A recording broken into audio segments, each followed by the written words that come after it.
Hello, everybody. Greetings from my balcony here in Gasperish. I hope you're all well and happy and positive and productive in our lockdown.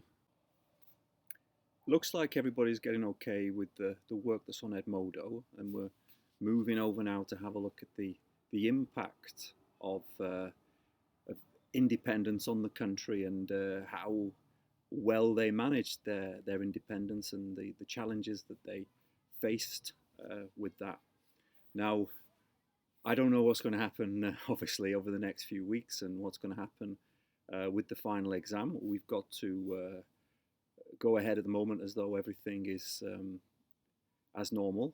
I think the essay that I've set you, that takes on a particular importance now in making sure that you do a good job on that, because that may well be your final A grade, your final assessed grade. Of course, it will be for those of you who aren't doing the final exam. The problems of independence and how successful countries have been in their independence. If I just give some pointers to that, perhaps I can talk about Pakistan for a little while. It's a nice example of the issues that countries have faced, and you've got that PowerPoint that I shared with you, and you can sort of use that as a checklist and work through that and bring in your own examples and look at another country as I've suggested.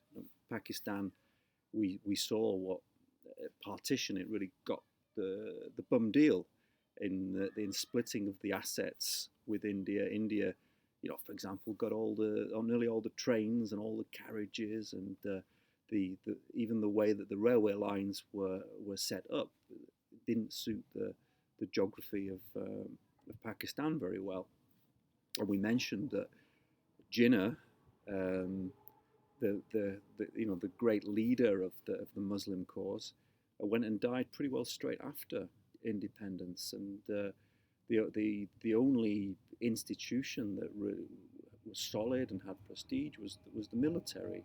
And what we saw in Pakistan was it tended to be one series of military rule, then a short period of democratic politicians trying to get back on top, and then another period of military rule again. Perhaps the best known military leader was a General Zia in the 1980s, who supported the Americans in neighboring Afghanistan.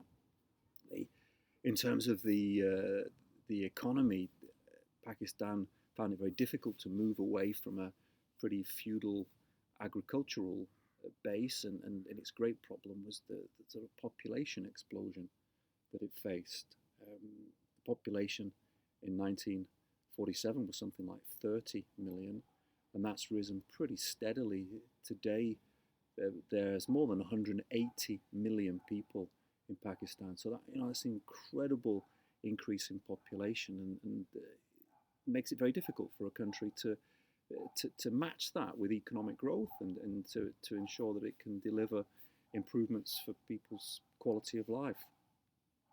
In terms of foreign relations, of course, right from the start with partition, Pakistan was cursed with this terrible relationship with its Indian neighbour. The Kashmir issue, who owns Kashmir, which was taken by the Indians, poisoned relations and led to several wars, including the War of 47-48. We also see the war in 1973-74,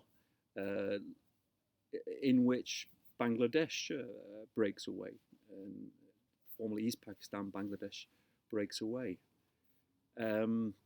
In terms of the Cold War, it's there, of course, in the Cold War. It essentially follows a pro-Western strategy. India, its rival, follows a strategy of non-alignment. Pakistan can't do that, so it decides to align itself with the West, although at the same time it had very good relations with China through this whole period. China and India didn't like each other, so Pakistan got closer to China. It's also got the classic problems of ethnic divisions. You've got different languages within Pakistan. Within West Pakistan, you've got Sindhis and Baluchis and Punjabis, Pashtus, and so forth. But you've also got that great split, of course, at the beginning with East and West Pakistan, and the people in East Pakistan, the Bengalis, really not liking being ruled by, especially the Punjabis in Pakistan. Political instability, I've mentioned, and that's gone right through into the modern era. You may know what happened to Prime Minister Benazir Bhutto, assassinated by Islamic extremists, and now the country is run by a cricket star, isn't it? Imran Khan, who keeps having to look over his shoulders at the powerful military, or breathing down his neck. Okay, so so those are the sort of things the issues that you'll find in the countries that you take a look at on your own as well, and you'll find very similar stories in there.